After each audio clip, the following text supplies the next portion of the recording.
Bom, boa noite a todos. Eu sou o Dr. Fábio Rocha Lima, médico patologista, diretor técnico do Artemis Laboratório, e vamos começar mais uma live hoje falando sobre diabetes. E quem está aqui com a gente hoje é o Dr. André Mahmoud, médico endocrinologista aqui de Dourados. André, por favor, se apresente aí para os nossos, para as pessoas que estão assistindo a nossa live, por favor.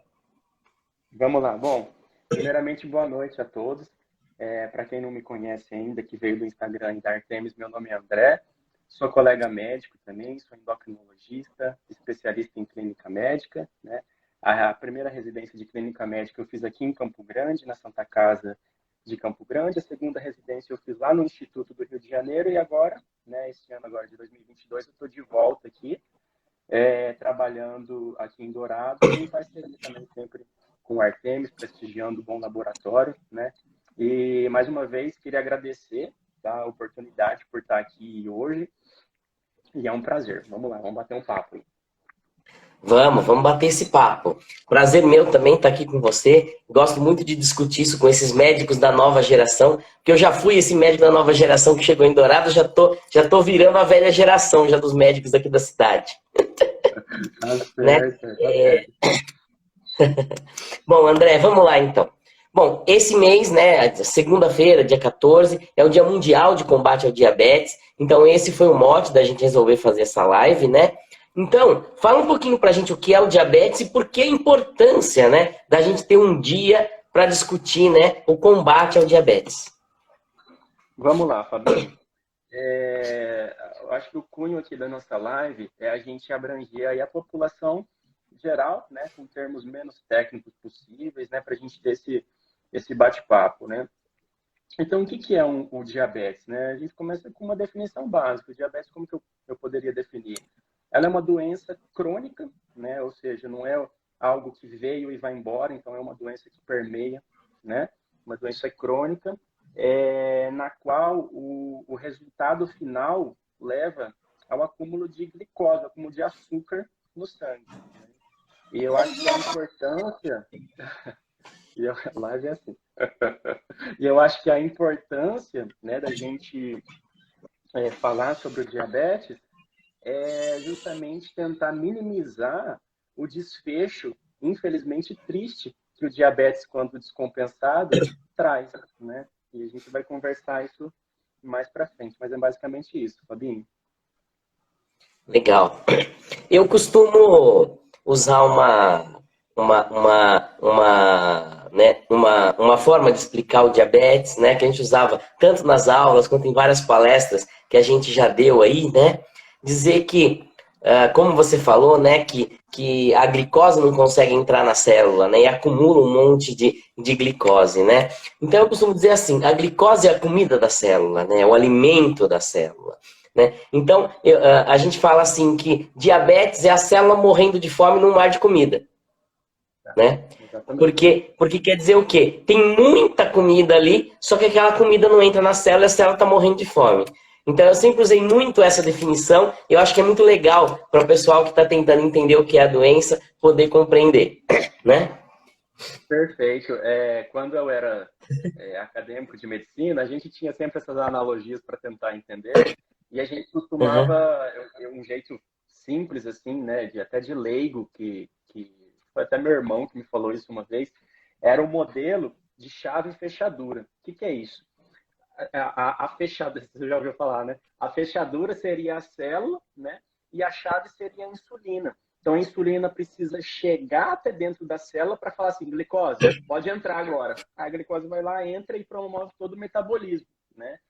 E o que acontece no diabetes é justamente algum meio que não faz acontecer esse modelo de chave-fechadura. Seja o tipo 1 e o tipo 2, que a gente vai conversar na frente. Ou seja porque não produz insulina, ou seja porque tem alguma resistência ali que faz com que a insulina não consiga entrar. E aí, consequentemente, o açúcar fica todo ali no sangue e não consegue entrar. Então, é o que você falou. Tem muita comida, mas não consegue entrar. Basicamente isso mesmo. Genial.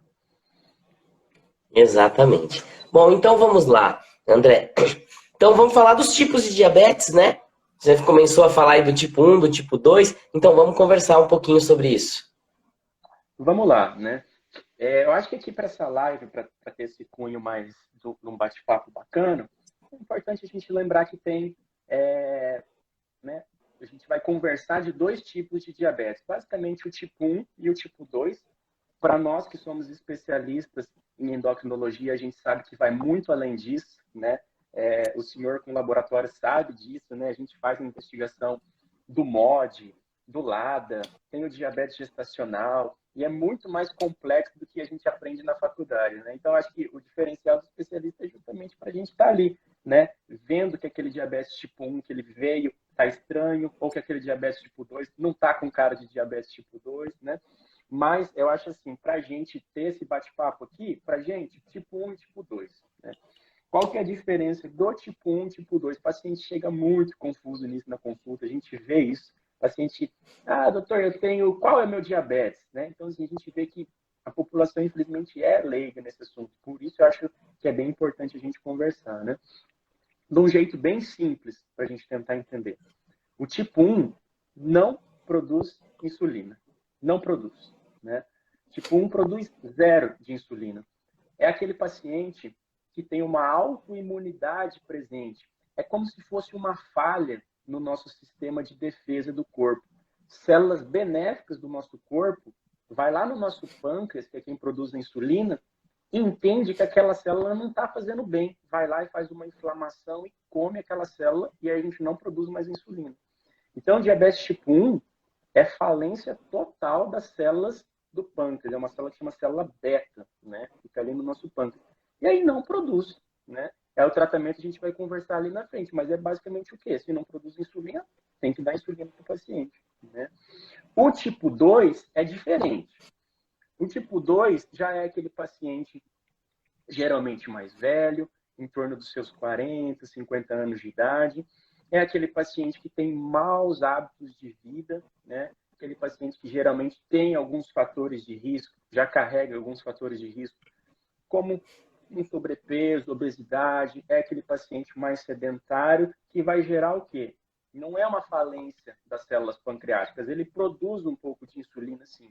Só que ele tem uma resistência à ação da insulina.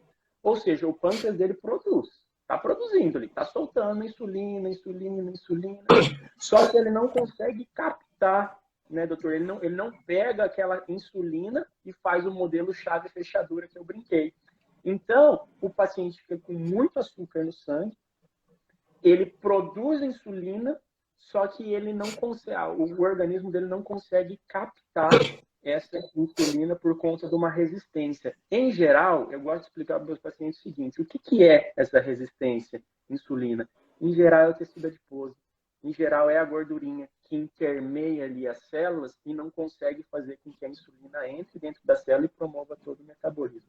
Então, é basicamente isso. Tipo 1 não produz insulina.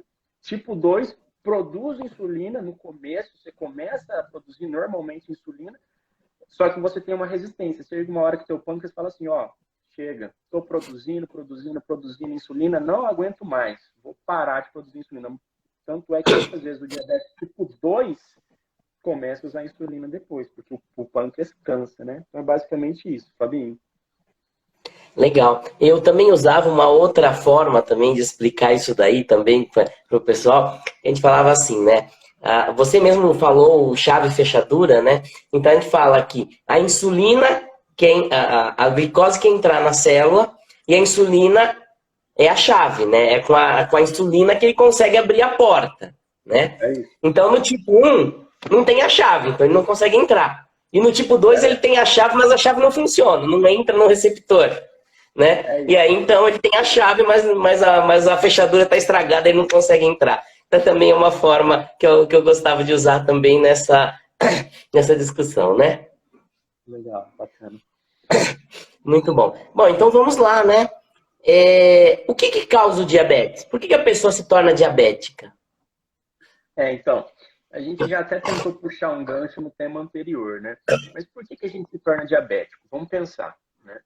Se for o tipo 1, né, que eu falei para você que é uma autoimunidade, o nosso sistema vem uma falha nisso e produz uma inflamação lá no pâncreas e aí para de produzir, essa daí tem as duas têm um cunho genético, mas o tipo 1, né, o tipo 2 na verdade é mais genético, mas o tipo 1, né, a gente vê que é o seguinte, o paciente vai ter, porque ele nasceu com essa predisposição, muito tem se estudado sobre isso, qual que é o gatilho, qual que é o start para causar isso, né? O Covid veio agora, a gente viu que o pós-Covid, algumas pessoas abriu o quadro de DM, de diabetes tipo 1, né? Então, assim, muito é falado sobre isso, né? Fato é que é uma questão genética envolvida, onde existe anticorpos que a gente consegue dosar no sangue, o laboratório Artemis faz isso com muita maestria, inclusive, a gente consegue dosar no sangue, sim, autoanticorpos. O que é isso? São alguns marcadores que a gente dosa no sangue que prediz a chance do paciente ter ou não o diabetes autoimune, que é o tipo 1, né? Então tem lá, a gente coloca lá como médico, solicite 2 pontos. Aí são os anticorpos, anti-ICA, anti-GAD, anti-IA2, anti-insulina. Esses são os principais marcadores que a gente solicita e que quando vem positivo, a gente fala, ó, muito provável, está abrindo um quadro de diabetes tipo 1, vamos ter que começar a usar insulina e é assim que a gente faz, né? Então, o tipo 1, Fabinho, ele é autoimune, veio porque veio, né? Algumas literaturas colocam que tem um fator viral predispondo isso, né? Mas ainda pouco estudado, né? A gente tem tentado se provar o motivo disso. Fato é, autoimune. Vai abrir, ninguém sabe muito o motivo e abre, né? Já o tipo 2, Fabinho, é talvez das chaves aí da gente estar fazendo essa live. É saber que o tipo 2 é prevenível. A gente consegue prevenir isso, né? Por quê? Porque o tipo 2, como eu falei, é o paciente que é mais velho, é aquele que levou maus hábitos de vida, né? E que causou isso, né? Qual é esse mau hábito de vida que a gente tanto fala? Seria o sedentarismo, que faz a gente acumular gordura, tecido adiposo, né? E que é isso que causa propriamente a resistência insulínica, né?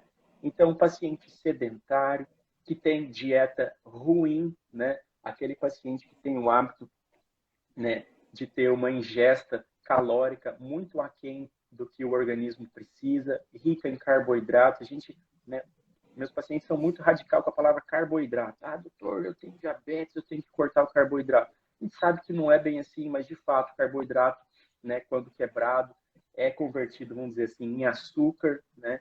Então é basicamente o paciente sedentário que tem maus hábitos de vida, como o próprio sedentarismo, paciente etilista, né? Muita ingesta de álcool, que a gente sabe que o álcool é bem calórico, né? Se a gente for ver, 1 grama de álcool tem 9 quilocalorias, que é bastante, é o equivalente à gordura, inclusive. O paciente tabagista também, tudo o que aumenta os fatores de risco. Então, o diabetes tipo 1, graças a Deus, é em menor quantidade, 10, 15%, né, em relação a todos os diabetes, ele é autoimune. Vai vir porque vai vir, é uma predileção genética que você vai herdar. O tipo 2, não. O tipo 2 a gente consegue prevenir. Por conta dos maus hábitos de vida, o paciente evolui com diabetes tipo 2. Então, por isso, a importância de saber que ele é prevenível e, né, evitar ele dessa forma. Legal, muito bom. Bom, deixa eu só dar um recadinho aqui. Bom, pessoal, ó, essa live está sendo gravada, então quem está entrando agora, quem não conseguiu assistir desde o começo, ou quem vai ter que sair, essa live vai estar disponível daqui a pouco aqui no nosso canal, aqui na nossa página do Instagram, e amanhã já vai estar no nosso canal do YouTube, tá? Lá no nosso canal do YouTube já tem mais de 60 lives, várias lives sobre vários temas de saúde, então não fiquem preocupados se você não conseguir assistir a live inteira, ela vai estar disponível aqui no Instagram e lá no nosso canal do YouTube. E, pessoal, por favor, façam perguntas, tá? Estamos com bastante gente ao vivo aí. Então, se tiverem dúvidas, aproveitem o chat aqui, façam perguntas, porque são essas perguntas que engrandecem a nossa live. Bom, então vamos lá. Quando é uma pessoa, quais são os sintomas, né, para ela pensar em diabetes? Perfeito, Fabinho. Se a gente levar em consideração aquilo que a gente falou lá no comecinho, o que é o diabetes, né? Por que causa o diabetes, a gente consegue responder de um jeito bem simples, né? Sintoma por sintoma. A gente brinca, Fabinho, essa é clássica, né? Acho que a maioria do pessoal aí conhece os sintomas do diabetes como os 4 P's, né? Quais são esses 4 P's que a gente brinca, né? Poliúria, polifagia, polidipsia e perda de peso. Só que a gente está falando muito bonito aqui. Então a gente vai falar nos termos mais tranquilos. Poliúria, muito xixi. O paciente faz muito xixi. Polifagia, muita fome. Polidipsia, muita sede. E perda de peso é uma apelação, mas perda de peso. O paciente emagrece. Esses são os 4 sinais e sintomas que o paciente apresenta quando está querendo abrir esse quadro de diabetes. E eles são bem explicados e fáceis de entender, Fabinho. Ó, vamos pensar o seguinte. O paciente teve algum problema, seja o tipo 1 que não produz insulina, seja o tipo 2 que produz insulina, só que não consegue entrar dentro da célula. Fato é, o açúcar vai ficar no sangue. Bom, tanto é que quando a gente faz exame de sangue, a gente vê lá, glicose, pum, lá em cima. Então, o açúcar está dentro do sangue. Beleza? Beleza. Vamos pensar. Quando a gente estava lá no nosso ensino médio, a professora explicou para a gente que tinha aquele negócio de osmose, que o líquido puxava o meio mais concentrado e tudo mais, né? E você imagina só, tem o nosso vaso sanguíneo, que tem sangue nele, só que tem muito açúcar. Então, o meio do endotélio do nosso vaso tem muito açúcar. Por osmose, que é aquele mecanismo que puxa a água, puxa muita água para a nossa corrente sanguínea. O que vai acontecer? A gente vai fazer muito xixi, está puxando toda aquela água para dentro do nosso vaso, aquilo lá vai cair na nossa circulação sanguínea, vai passar no rim e a gente vai urinar muito. Então, essa é a justificativa da poliúria. Se a gente pensar a polidipsia, que é muita sede, por que, Fabinho, que a gente tem muita sede? Ora, a gente está fazendo bastante xixi, né? A gente, pelo mecanismo da sede, mecanismo a nível central, hipotalâmico, né? Regula tudo isso e a gente tem sede. Então, o paciente faz muito xixi, tem sede por conta desse mecanismo da sede, né? O paciente emagrece, Fabinho, por quê? Por conta daquilo que você já brincou, tem muita comida, mas não está entrando, então a célula fica, né, desnutrida, o paciente emagrece, né? E o paciente perde peso por conta disso e ele tem fome. O paciente tem muita fome, é polifagia. Por quê? Porque por mais que ele esteja comendo, o açúcar não está conseguindo entrar na célula. Então a célula tem fome, né? Então você fica com muita sede, fazendo muito xixi, né? Perdendo peso e com fome. Esses são os sinais e sintomas explicados do diabetes. Muito bom. Mas, André, se a gente esperar muitas vezes ter esses sintomas, a gente já pode estar diagnosticando tarde, né? É muito importante a gente fazer os exames, né, antes disso, né? É verdade, Fabinho. Eu costumo brincar para os meus pacientes e eu falo o seguinte: a importância de fazer um check-up, vamos dizer assim, de sangue, para a gente prevenir isso. O diabetes, Fabinho, não abre do dia para a noite. Até mesmo, tipo 1, às vezes pode até acontecer. Mas o diabetes tipo 2, que é esse adquirido, não se abre do dia para a noite. O paciente já está com uma glicose capengando faz uns anos, não tomou nenhuma providência, faz exame de sangue, a glicemia de jejum já está mais alta, não faz nada. Então, esse é um dos motivos que a gente sempre sugere. Tem que fazer exame de sangue, no mínimo, 1 vez por ano. Glicemia de jejum, além dos outros, né, de triagem, para a gente ver o colesterol, algumas vitaminas que são extremamente importantes, mas sim, ela é prevenível, né? Então, portanto, a gente, como o senhor bem lembrou, a importância de um exame de sangue para a gente prevenir tudo isso. Legal. E então, indicado fazer 1 vez por ano, né, esses exames. E aí a gente está vendo aí, né, o que você falou, né, que é interessante. O paciente O diabetes tipo 2, que é o mais comum, né? Que é o que mais tem as pessoas, que acho que é o que mais preocupa também as pessoas aí no dia a dia, né? Então, aquela pessoa que tem um antecedente familiar, né? Que tem pessoas na família com diabetes e que não se cuida, tá obesa, come muita gordura, come muito doce, não faz atividade física, né? Então, essa pessoa está pedindo para desenvolver um diabetes, né? Tá. São fatores de risco que a consequência final é, sim, o acúmulo dessa resistência à ação da insulina e transformar no diabetes, que a gente fala, né? Legal. E você vê, né, André, quando a gente fala disso, né, nós estamos falando da pessoa obesa, da pessoa que come mal, da pessoa que fuma, da pessoa que não faz atividade física. Na hora que você olha para isso, você vê que são os mesmos fatores de risco para doença cardiovascular, né? Quer dizer, para infarto, para AVC, né? Quer dizer, derrame cerebral, infarto do coração, né? Então aí a gente já puxa aí, né, que essas doenças acabam andando de mãos dadas, né? Muito, Fabinho. A gente sabe, né, isso por literatura e na prática clínica que eu tenho carregado nesse ano, aí que eu tenho trabalhado em cima disso, a gente vê de fato a principal causa de morte no paciente diabético, seja tipo 1, seja tipo 2, são doenças cardiovasculares. Então, sim, é o que a gente brinca, né? Que é um conjunto de sinais e sintomas que desencadeia tudo isso. É a tal da síndrome metabólica. Lembra que a gente estudou isso lá quando a gente era estudante de medicina? Esse perfil do paciente, né, que tem uma circunferência abdominal maior, o paciente que já tem um colesterol alterado, uma pressão alterada, são alguns dos critérios da síndrome metabólica que leva, né, a esse aumento de risco cardiovascular. E quando eu estou dizendo de aumento de risco cardiovascular, para quem está aí na live e talvez não seja colega médico, é basicamente o AVC, que é o derrame que a gente popularmente fala, né? E o infarto. Então, sim, Fabinho, elas andam sim de mão dada, né? É difícil aquele paciente meu que tem diabetes e que não carrega consigo uma hipertensão, uma dislipidemia, né? Hoje, inclusive, eu atendi uma paciente, né? Que era diabética. Doutor, eu tenho diabetes, vê meus exames. Eu falei, peraí. Antes de ver seus exames, vamos bater um papo aqui, né?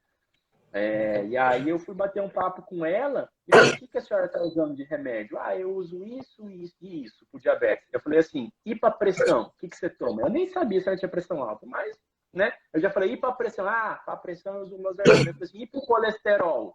Ah, colesterol eu já estou usando estatina. Então, assim, a gente sabe, uma puxa a outra ali e são todos em decorrência desse hábito de vida ruim que os pacientes têm muito levado.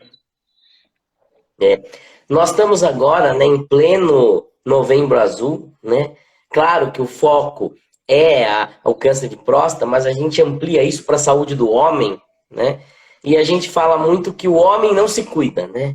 A mulher se preocupa muito mais com a saúde dela, né? Então, aí quando você fala isso, né? E aí você olha para os homens que você conhece, né? E você fala assim, a maioria dos homens aí na faixa dos 40, 50 anos estão gordinhos, não fazem pouca atividade física, gosta de comer aquele churrasco gordo, não come salada, né? Estão acima do peso, né? Então essa é uma mensagem importante, né? Para o homem, aproveitando esse Novembro Azul aí, para o homem se cuidar, né, É verdade, André? Fabinho. Você sabe que o prontuário que eu uso no meu computador, o prontuário eletrônico ali no computador, ele tem um dado bem bacana que são as estatísticas. Então ele mostra lá de onde estão meus pacientes, se é de Dourados, se é de Ponta Porã, se é de Maracaju. Ele mostra a idade dos meus pacientes, qual que é a faixa, ele faz uma média. Ah, a média dos seus pacientes é de tantos anos, porque ele pega o prontuário eletrônico. E uma das coisas é o gênero. Então eu vi esses exemplos, mas é tipo assim, 70% das minhas pacientes são mulheres. A mulher se cuida muito mais, ela procura muito mais o médico, ela tem mais receio e ela faz muito mais essa prevenção. E pouquíssimos são os meus pacientes, né? Pouquíssimos, eu digo assim, em relação às mulheres, são masculinos. Fabinho, e quando são masculinos, é porque a mulher carregou ele lá para o consultório. Eles vêm juntos, vem a mulher assim, ó, de braço cruzado e traz o esposo, né?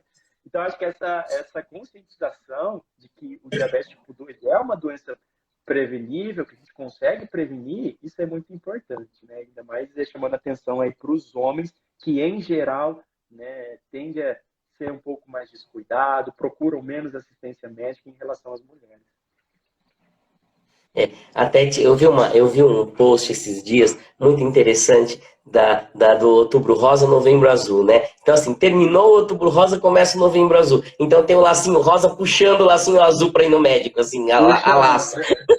eu vi esse meme. É muito bom, é assim. Né? Bom, então vamos lá, o André. Nós já falamos então o que é o diabetes, né? Como é que ele afeta o organismo. E agora acontece o seguinte, né? O diabetes ele causa muitas complicações e complicações graves, né? Então eu acho que é importante nessa parte da live a gente falar dos órgãos-alvo, né? Quais são esses órgãos que são afetados pelo diabetes? Quer dizer, aquela pessoa que não se cuida, né? O que vai acontecer com o rim, com o olho, né? Quais são esses órgãos e que tipo de complicação? Que é muito importante a pessoa entender os riscos que ela tem para não cuidar desse diabetes, né? É verdade, Fabinho.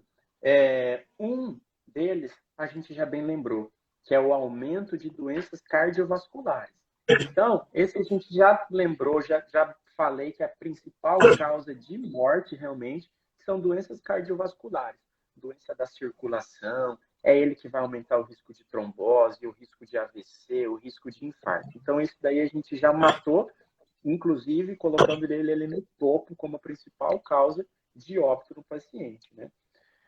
Mas vamos lá. Uma das alterações, né, são basicamente, vamos colocar aí, 3 principais, além do coração, 4, vamos colocar aí órgãos-alvo, né? Um deles, Fabinho, é o olho. Eu lembro para os pacientes o seguinte, né? Eu falo para os pacientes assim, se a gente furar o nosso olho, o que vai sair? Vai sair sangue? Vai, não vai? É um órgão irrigado. Por que quando a gente fala de açúcar no sangue, a gente não lembra de açúcar no olho? Afinal de contas, o olho é muito irrigado, né? Aí os pacientes falam assim, é mesmo, né, doutor? É porque o olho ele é pretinho, com um detalhe branquinho, a gente não lembra que ele tem sangue. Eu falo, pois é, mas o mesmo sangue que está aqui, circulando em você, é o sangue que está ali no teu olho, né? E aí a gente lembra, Fabinho, inclusive das triagens. Eu falo para o meu paciente, todo ano o paciente, seja tipo 1, seja tipo 2, tem que passar pelo colega médico do olho, oftalmologista, e fazer o mapeamento da retina, o famoso fundo de olho, a fundoscopia. Vai pegar o aparelhinho, vai colocar lá e vai ver ali as artérias, arteríolas, ali, os vasos sanguíneos, se já tem alteração que prediz o que a gente chama, vamos colocar um nome bonito aí também, a retinopatia diabética, né? Ou seja, a doença da retina secundário ao açúcar alto no sangue. Então, Fabinho, esse é um dos órgãos-alvo que a gente coloca. Quer falar alguma coisa dele? Então, né? Dizer que a pessoa tem uma grande chance de ficar cega, né? Eu acho que Cegueira. isso é muito importante, né? A pessoa que não cuida do diabetes, a chance dela ficar cega é muito grande, né? E isso é um fator importante, porque as pessoas têm medo de ficar cega, têm medo de perder a visão. Às vezes nem tem tanto medo de outras coisas, mas às vezes você falar que você tem medo de ficar cego, a pessoa às vezes vai pensar 2 vezes em se cuidar um pouco mais, né? É E verdade. é um tipo de lesão irreversível, né? A Irreversível. partir do momento que você tem a retinopatia diabética e você matou células da retina, aquilo não tem retorno. É uma lesão irreversível, né, André? É verdade, Fabinho. Esse termo, cegueira, é um termo que dá medo mesmo nas pessoas. E eu vou te falar, não é maldade não, mas eu uso esse termo porque o paciente precisa ter medo mesmo, né? Ele Sim, precisa ter sim. esse receio, né? Então eu falo sim, eu falo, ó, dona Maria, tá aqui, estou solicitando para fazer o mapeamento da retina. E entrego na mão dela, eles ficam assim, ai, poxa, eu vou ter que passar em outro médico, já estou passando em você, eu já acompanho no médico do coração, por causa que meu coração não é bom, agora tem que passar no médico do olho. Eu falo, tem, porque eu não vou esperar você sentar nessa cadeira e falar assim, doutor, meu olho, ó, tá piorando, não tá bom não. Eu não quero esperar a senhora ficar, aí eu uso a palavra cega. Aí eles assustam. Eu falo, eita, então é importante fazer, né, doutor? Eu falo, é importante. Então a retinopatia é sim, de fato, uma das lesões aí que o açúcar alto no sangue pode fazer. E aí a gente já puxa o gancho da segunda alteração aí que o diabetes pode ter, né? Assim como circula muito açúcar no nosso sangue, muito açúcar no nosso olho, né? Quem que filtra, afinal de contas, o nosso sangue? É o rim, né?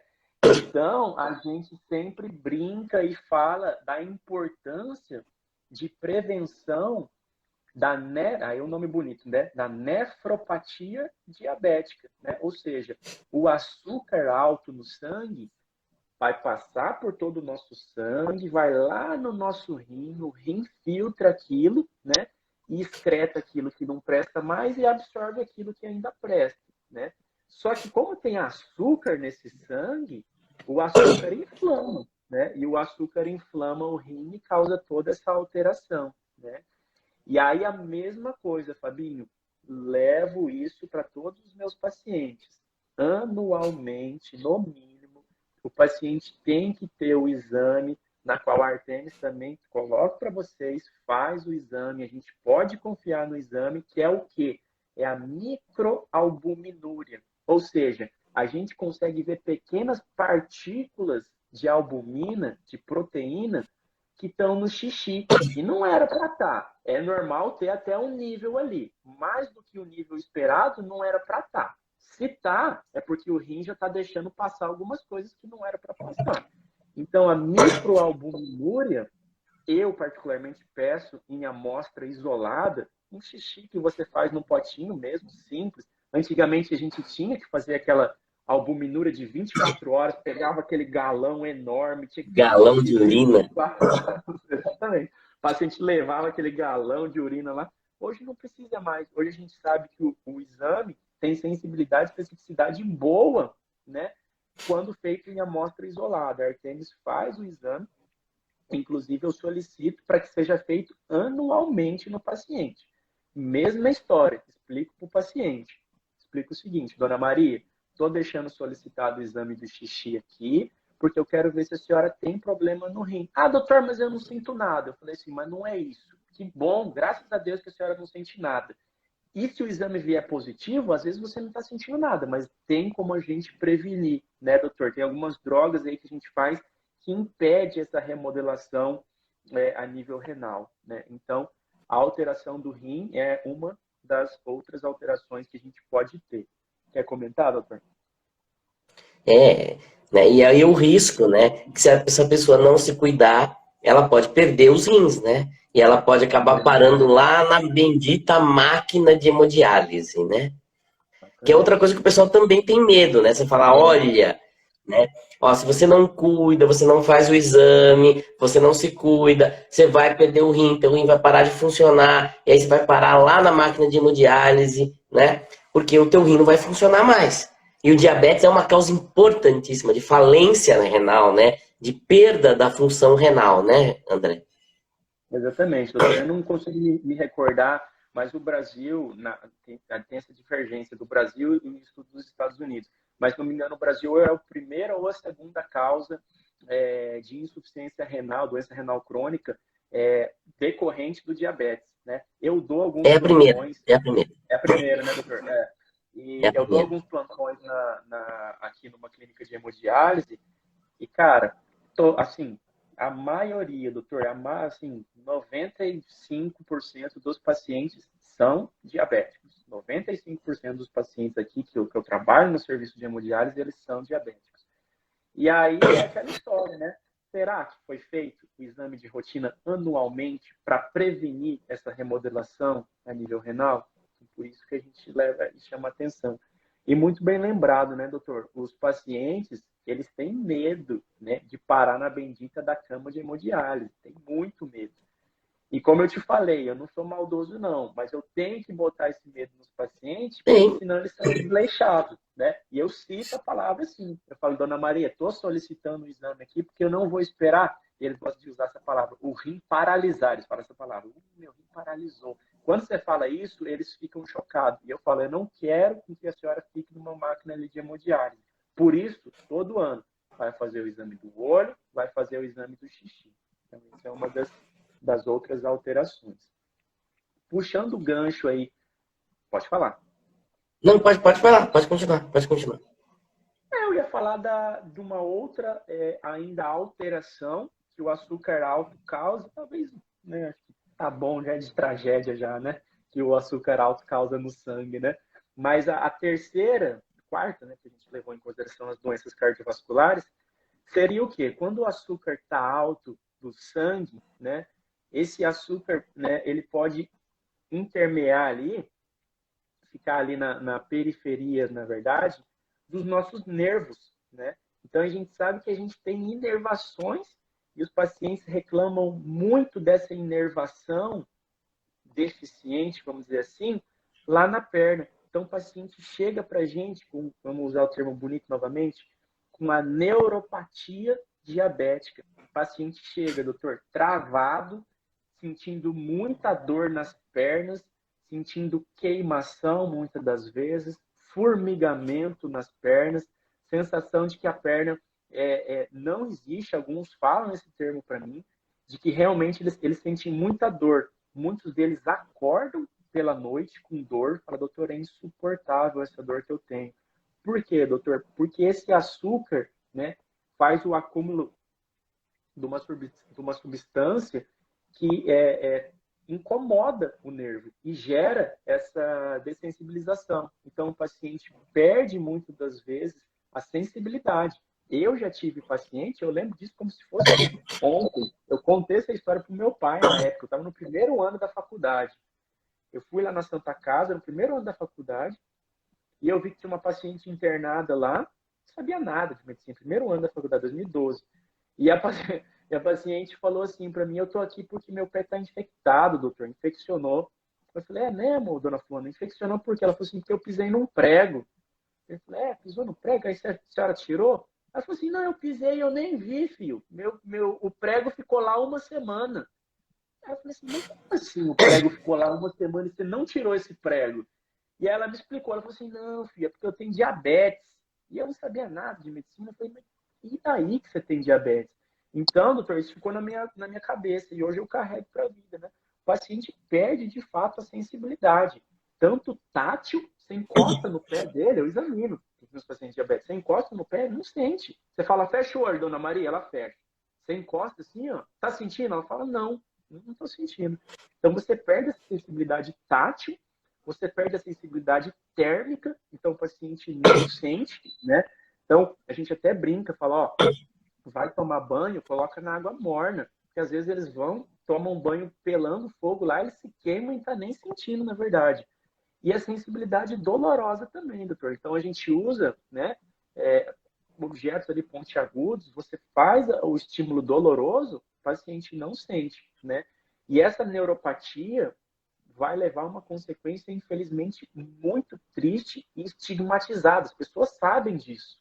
Todo mundo aí, se não tem na família, tem algum amigo aí que já viu que tem um paciente que é diabético e precisou amputar o dedinho, amputar a perna, às vezes, amputar o pé. E a gente vê isso. O paciente carrega esse estigma. Ele sabe, ele fala assim, se o meu diabetes compensar, eu vou ter que amputar. Eles sabem disso. Por quê? Por conta da neuropatia. Olha, você contou essa história do prego, e eu tenho um caso também que me marcou muito na época da faculdade. Quando eu estava no quinto ano, eu estudei em Santos, né? Fiz faculdade lá na Faculdade Médicas de Santos. E esse caso foi muito, muito, muito marcante. Um paciente diabético, né, que não tinha sensibilidade na perna, ficou caminhando descalço no calçadão e na areia da praia do meio-dia de Santos, um tempão, com asfalto a 40, 45 graus ali, o calçadão e tal. Ele chegou no hospital no final da tarde com queimadura de terceiro grau nas duas plantas dos pés. Terrível. Entende? Parecia que ele tinha ficado com o pé em cima de uma frigideira e fritado o pé. É Teve que isso, amputar os doutor. pés. Eles não sentem de fato. No local que eu fiz Uhum. residência médica, né, a gente tinha um ambulatório específico de neuropatia diabética. Doutora Lúcia, fenomenal ela. E a gente tinha um ambulatório específico disso, doutor. O que a gente tinha? A gente tinha lá a, a, a garrafinha que era já esquentada, né? e a gente encostava a garrafinha quente lá no paciente e falava, tá quente ou tá frio?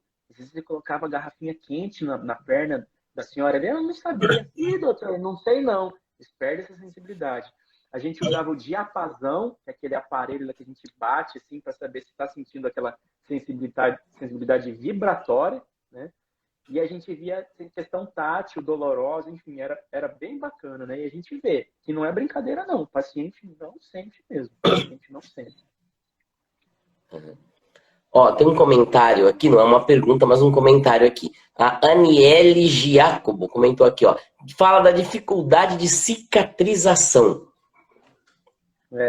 Exatamente. O que acontece? Isso é perfeito. É algo que eu particularmente, pego praticamente todos os dias no consultório. Algum paciente que tem ali essa neuropatia e não. Então, de fato, né, o paciente ele tem esse acúmulo de açúcar no sangue e fato o paciente não consegue ter todos aqueles fatores da coagulação que a gente, inclusive, consegue dosar a nível sanguíneo, né, funcionantes. Então, há sim, de fato, um distúrbio do sistema da coagulação, de protrombina, tromboquinase, fator de coagulações, que de fato a gente não consegue cicatrizar por todo esse desequilíbrio glicêmico envolvido. E aí é aquela coisa, né? O paciente chega com dificuldade de cicatrização, a gente faz lá o curativo, a gente faz antibiótico, e é uma luta. Não é aquele antibiótico que quando a gente se corta, a gente que é saudável, usou lá por 5, 7 dias, acabou. Não, às vezes o paciente tinha um dia. Né? Então, sim, de fato, o paciente diabético tem maior chance de ter esse desequilíbrio da cicatrização. Legal. Eu vou pedir aqui, tem a Lucy Portela perguntou aqui, pode ter reversão? Eu não entendi sua pergunta. Ô, Lucy, explica melhor pra gente aqui que a gente responde daqui a pouco. Bom, o André, então vamos lá, né? E aí, a paciente é diabética, né? Ou pré-diabética, né? Como que a gente... O que você vai fazer com essa paciente? Acho que até antes de falar de tratamento, de medicação, que isso aqui não é o objetivo da nossa live, mas assim, quais as orientações que você dá para essa paciente, né? Como que ela tem que... Como que ela tem que mudar os seus hábitos de vida? Como que ela tem que se cuidar, né? Um paciente diabético. Acho que isso é o mais importante aqui. Fabinho, então o que acontece, né? Até antes, eu tenho muitos pacientes, na verdade, que não abriram o diabetes, mas que fez aquele bendito do exame de sangue e são ditos como pré-diabetes, né? Então, graças a Deus, eu tenho pacientes assim, e eu digo graças a Deus por quê? Porque a população está se conscientizando de que esse pré-diabetes, se virar diabetes, o bicho vai pegar. Então, eu tenho pacientes que são pré-diabetes e que estão dispostos a mudar e escutar o que a gente tem para falar. Basicamente, Fabinho, o pré-diabetes e o diabetes também, óbvio, é que o diabetes já tem que entrar com medicamento, né? Mas não que não vai ter que fazer essas orientações. É basicamente o que a gente chama de mudança de estilo de vida, né? E o que seria essa a gente falava MEV, né? MEV, mudança do estilo de vida, né? É basicamente o paciente mudar seus hábitos alimentares. Tá aí a importância de ter um acompanhamento especializado com a equipe da nutrição. Então, o nutricionista faz um trabalho fenomenal nesse sentido, né? Para calcular ali o quanto de carboidrato que o paciente tem que ingerir, o tanto de proteína, o tanto de gordura, o tanto de fibra, né? Calcular a questão do valor energético total de calorias e equilibrar isso. Então, assim, eu acho que a dieta é dos pilares ali para essa prevenção. Atividade física, não preciso nem falar, eu sou suspeito para falar, né? Eu sou um apaixonado por atividade física e eu chamo a atenção e eu falo isso. Se eu pudesse fornecer uma cápsula, um comprimido para um paciente que reduz risco cardiovascular, que previne a chance de infecção, que previne a chance de alterações na cicatrização, é a atividade física, né? Quando eu digo atividade física, o que a gente tem aí nos últimos consensos aí que a gente carrega, eu não estou mandando o paciente correr uma maratona, não. Fabinho, eu mando o paciente fazer no mínimo 3 a 4 vezes. Aquele tiozão que nunca fez nada, eu mando o paciente fazer 3 a 4 vezes por semana. 30 minutinhos, 30 a 40 minutinhos de moderada intensidade. Por quê? Eu tenho que explicar para o paciente o que é moderada intensidade, Fabinho. Não adianta eu falar para ele assim, ó, vai fazer uma caminhadinha de manhã. O paciente às vezes faz, ele me obedece. Mas, Fabinho, eles vão fazer uma caminhada olhando os passarinhos, levando o cachorro para passear. Beleza, já é alguma coisa? Já é. Mas a gente precisa daquela intensidade na qual nossa frequência cardíaca se eleve e traga todos aqueles benefícios. Então, a dieta e a atividade física, Fabinho, são, assim, uma das principais pilares que a gente carrega para prevenir, né, se o paciente for pré-diabético, ou para até melhorar se o paciente já tivesse diagnóstico de diabetes. Aqui, ó. A Lucy Portela explicou aqui. Ela quer saber se diabetes tem cura. Então, essa é a pergunta de milhões, né? O paciente me pergunta mesmo. Todo dia no consultório algum paciente me pergunta. A gente tem que pensar pela fisiologia, né? O diabetes tipo 1 é um diabetes autoimune. Então, estragou teu pâncreas ali, as células beta que produzem insulina, não produz mais insulina, já era. O diabetes tipo 1 tem cura? Só se você fizer um transplante de pâncreas que, enfim, a gente não cogita isso aqui no Brasil. Lá fora, não sei se estão fazendo ou não. Fato é, diabetes tipo 1 já era. Não tem cura. Gerou uma inflamação ali e a gente não consegue reverter, tá? Tem que usar insulina. E aí tem os sistemas mais modernos que a gente vai conversar um pouquinho ali mais para frente, de uso de insulina contínua e tudo mais. E o diabetes tipo 2, eu sim já consegui, graças a Deus, tirar alguns pacientes de medicamento por mudança de estilo de vida. Então, se o nosso diabetes for algo identificado de forma precoce, e por isso a gente puxa o gancho e lembra novamente da importância de fazer o exame de rotina, a gente sim, às vezes a gente consegue reverter esse diabetes. Eu já tive pacientes lá com glicemia de jejum alterada, que a gente entra com medicação para pontapé inicial, o paciente muda o estilo de vida, emagrece, perde peso, adere uma boa dieta e ele volta a ter índices glicêmicos, né, o índice de açúcar no sangue adequado.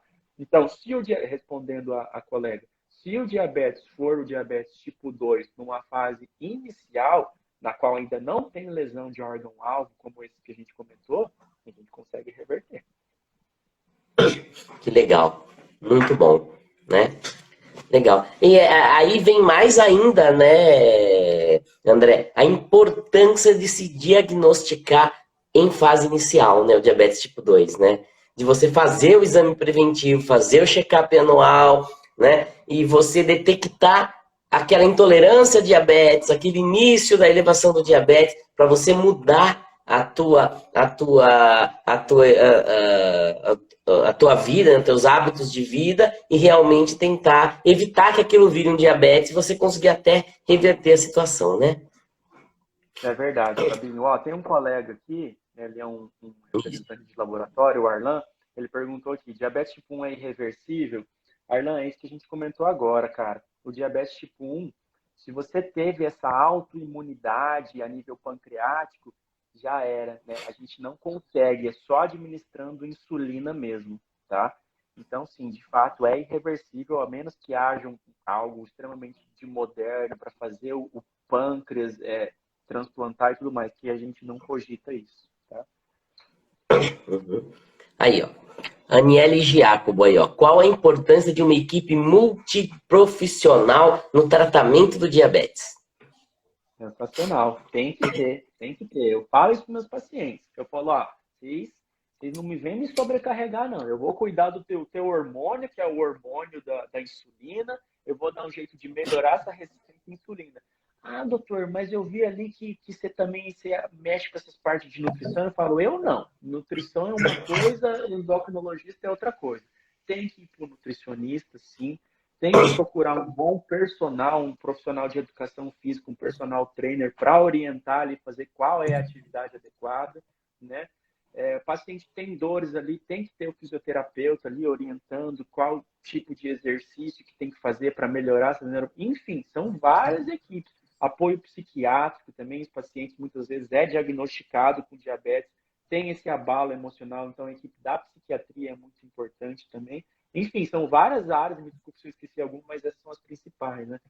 Para ter essa importância de uma equipe multidisciplinar envolvendo tudo isso, né? Aí, ó, o Diogo Laca. Doutor André, quais exames laboratoriais fazem parte da triagem e diagnóstico do diabetes? Boa. O Diogão é um parceiro meu, foi meu colega ele estudou comigo, foi meu colega do internato. Então a gente era um trio. Então, era eu, um outro colega e o Diogo, sempre rodava comigo, né? Então, Diogão, as importâncias os principais exames que ele perguntou, quais são os principais exames para Quais exames laboratoriais estão envolvidos no diagnóstico, da triagem e diagnóstico do diabetes? Beleza. Para triagem, eu acho que o basicão ali é uma glicemia de jejum. Ponto, né? Lembro, né, para quem é leigo, que o jejum ele tem que ser de umas 8 horinhas. 8 horinhas de jejum. Então, por exemplo, comeu de noite, umas 10 horas da noite, tomou a ceia ali e foi dormir, o exame preferencialmente tem que ser feito às 6 horas da manhã. E isso, doutor, é algo importante, cara. Porque o que acontece? Os pacientes às vezes fazem um jejum muito prolongado. Jejum Muito muito longo, prolongado. sim. Comeu às 8 horas da noite, vai fazer exame só às 8 horas do dia seguinte. 12 horas de jejum. Isso é errado, cara. Por quê? Porque a gente acorda hormônios contra-insulínicos, como o glucagon, o GH, né? E outros. E isso faz um rebote, aumenta a nossa glicemia, né? Então, é uma causa aí de alterações a níveis laboratoriais. Então, eu sempre lembro, glicemia de jejum é um dos principais exames de triagem laboratorial que a gente faz, mas vamos respeitar, 8 horas de jejum. Mais do que isso pode causar alterações. E tem outros exames, mas a triagem mesmo, né, é com a glicemia de jejum. Glicada e o teste oral de tolerância à glicose com açúcarzinho tem outros fins. Triagem principal mesmo, glicemia de jejum, se possível também uma glicemia capilar também, né, aqueles aparelhinhos que a gente fura o nosso dedinho ali, se estiver acima de 200 com aqueles sintomas lá também já era, a gente já fecha o diagnóstico. Legal. E lembrando que a gente faz todos esses exames aqui no Artemis, tá? Então, se você precisar aí, pode procurar a gente, tanto lá no Medical Center quanto aqui na Hilda Bergo Duarte. Ó, a Beth Azevedo. Oi, Beth, é uma prima minha que mora lá no Espírito Santo, tá lá do outro lado do país. Aí, ó, doutor André, meu neto de 16 anos tem diabetes tipo 1, usa bombinha e o catéter vai ter que usar a vida toda? Pois é.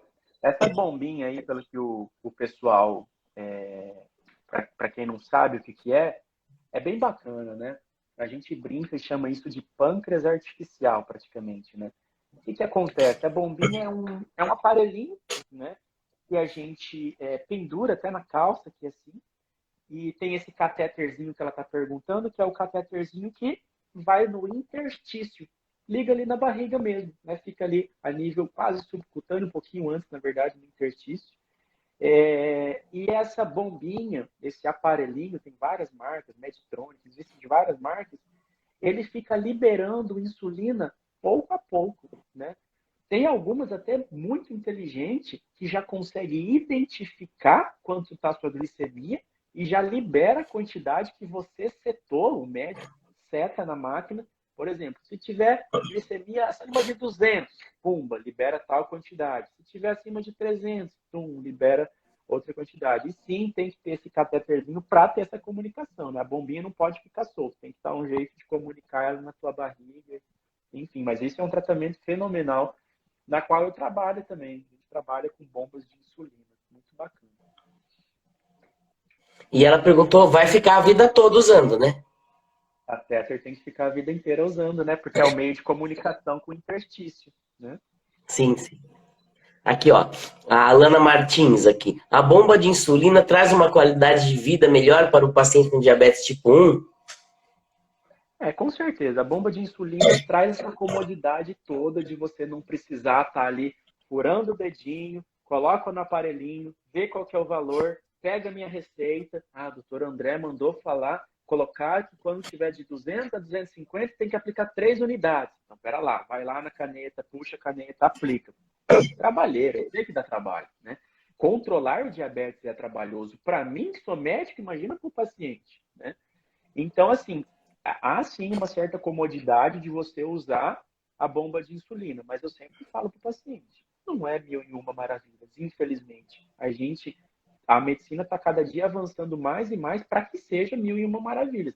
Mas a bombinha pode entupir, ela pode infeccionar ali no interstício, como eu te falei. Ela tem o risco de, às vezes, Deus me livre, vai que de noite o paciente faz uma hipoglicemia ali, o açúcar abaixa demais e a bombinha não age, né? Então, assim, aumenta muito a qualidade de vida, sim, mas ainda não é o mil e uma maravilhas e a gente está caminhando para que isso possa ser algo melhor. Mas sim, é muito bom. Bomba de insulina é fenomenal. Muito bacana. Uhum. Legal, muito bom. Bom, André, estamos chegando no final da live aqui, né? Já tá dando uma hora aqui, conversamos bastante, né? Uma conversa muito gostosa aí. O que você quer deixar de recado final aí para as pessoas que... Qual é o recado principal aí dessa live para as pessoas que têm diabetes ou conhecem alguém que tem diabetes ou querem se prevenir do diabetes, né? Pois primeiro de tudo, eu lembro para os pacientes do que a gente está batendo na tecla aqui desde o começo, né? A importância de ter esse rastreio, no mínimo, anual, né? Então, a gente lembra dessa importância de ter esse rastreio sempre, com uma glicemia de jejum, o famoso check-up que a gente brinca, né? Que os pacientes tanto lutam. Então, a gente lembra dessa importância. Quero fazer um apelo para que seja feito não num laboratório da esquina, tem que ser feito num laboratório bom, que a gente possa confiar. O Artemis, como eu te falei, faz isso com maestria, a gente confia no laboratório, a gente sabe que quando a gente pede o exame, a gente pode confiar. Você quer uma coisa ruim, é você pedir um exame num laboratório e as coisas são discordantes, as coisas não batem. O paciente tem sintoma de diabetes, mas você pede o exame, a glicemia está normal, umas coisas que não batem assim. Então, primeira coisa é procurar um laboratório da confiança. Confio na Artemis. Então, essa é uma dos principais tópicos que a gente levanta aí.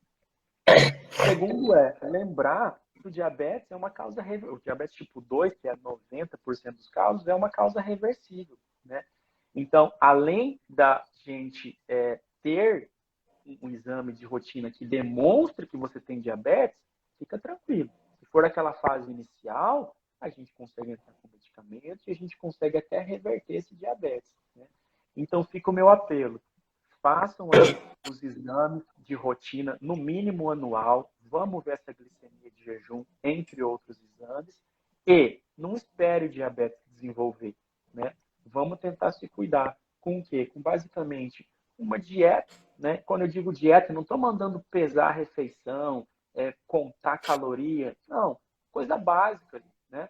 É o arroz, feijão, a carne, a salada, né? Fracionando isso, tentando diminuir ali os maus hábitos de vida, ou seja, bebida alcoólica, cigarro, né? Então, assim, são coisas básicas aí que a gente faz de forma preventiva para impedir com que esse diabetes nem apareça. E se aparecer, né, tem como a gente, de fato, prevenir com que ele fique ainda mais mórbido, ainda mais perigoso, que tanto eleva aqueles riscos que a gente bateu na tecla. Acho que é basicamente isso, Fabinho. Legal, ó. O nosso colega aí, o Antônio Rattori, mandando um abraço para você aí, falando prevenção, isso, André. É isso aí, o Então, colega André, é o Rattori, seguinte, ele né? Nós tem essa estamos. formação, né? Hã? Diga. Não, só estava falando que o colega Rattori, ele tem essa especialidade, né, de medicina preventiva, né, e ele trabalha e ele bate bastante nessa tecla, né? Tamo junto. Legal. André, então nós chegamos no final aqui da live.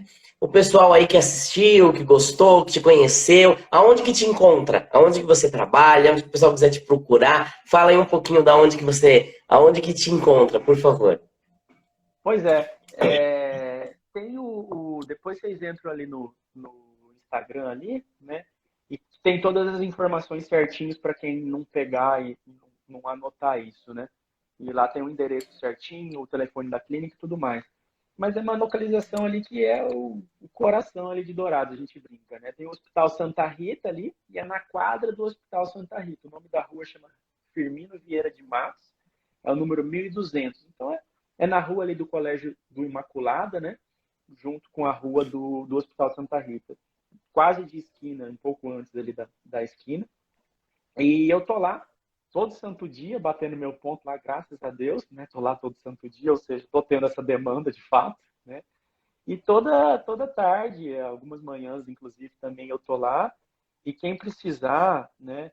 Às vezes o paciente que está me assistindo aqui não tem, mas às vezes conhece alguém que tem, vai ser um prazer receber vocês lá na clínica, tá sempre de portas abertas para recepcionar vocês. Eu já aviso de antemão que a minha consulta demora mesmo, cara. Eu gosto de revirar o paciente. Como eu te falei, eu vejo o pé do paciente, tem que escutar o coração, vejo se tem sopro na carótida. A gente bota o paciente de ponta cabeça lá, Fabinho. Então, estamos lá do lado de Santa Rita atendendo. É um prazer receber quem precisar. Uhum. Até o pessoal que às vezes não lembra, né? Mas assim, é o consultório do Dr. César, né? O famoso pediatra aqui de Dourados, que por acaso é teu pai, né? Então, todo mundo conhece o Dr. César, né? Aqui na cidade. E às vezes o pessoal fala, no consultório do Dr. César. Então. Isso mesmo, Fabinho, fala mesmo. Né? Legal, então, André. Bom, pessoal, olha, eu deixar um recado final aqui, né? Dizer que todos esses exames aí relacionados ao diabetes, né? A glicemia de jejum, colesterol, esses exames de triagem, exames de diagnóstico, exames mais apurados, até exames genéticos relacionados a subtipos do diabetes, né? Os MODs, ou a curva glicêmica. Então, praticamente todos os exames relacionados a diagnóstico de diabetes a gente faz lá no Artemis. Então, quem quiser pode nos procurar. Nós estamos ali na Hildabergo Duarte, do lado do Pax Primavera. Estamos lá dentro do Dourados Medical Center, no 4º andar, ali em frente ao Parque dos IPs, tá? E nós estamos aí. Bom, só avisando que semana que vem temos uma live, né, com o nosso colega, o José Eduardo Filtrin, médico urologista aqui da cidade, tá? Ele vai estar falando aí sobre câncer de próstata, né, aproveitando aí o Outubro Azul. Então não percam a nossa live, quinta-feira que vem, tá? Às 19 horas também. Então marquem aí na agenda e lembrem disso. E olhem lá no nosso canal do YouTube. É só entrar no YouTube, digitar Artemis Laboratório. Tem um canal lá, tem mais de 60 lives. Estamos chegando em 70 lives, tá? Estamos aí há 2 anos fazendo lives praticamente toda semana. Então, se quiser informação, vai achar muita informação de saúde lá. Tá bom? André, muito obrigado. Tamo junto, Fabinho. Precisar de qualquer coisa, estou à disposição. Agradeço mais uma vez pela oportunidade. Boa noite para todos. Então tá, pessoal. Obrigado, André. Obrigado por essa excelente live. Um monte de elogios aqui, tá? Obrigado por todos por ter acompanhado a gente nessa quinta-feira à noite aqui, nesse nosso papo sobre diabetes. Lembrando, agora dia 14, Dia Mundial de Combate ao Diabetes. Se cuidem, tá? Porque o diabetes é uma doença grave, mas dá para prevenir, dá para fazer diagnóstico precoce. Então se cuidem, pessoal, e boa noite. Boa noite. Tchau, tchau.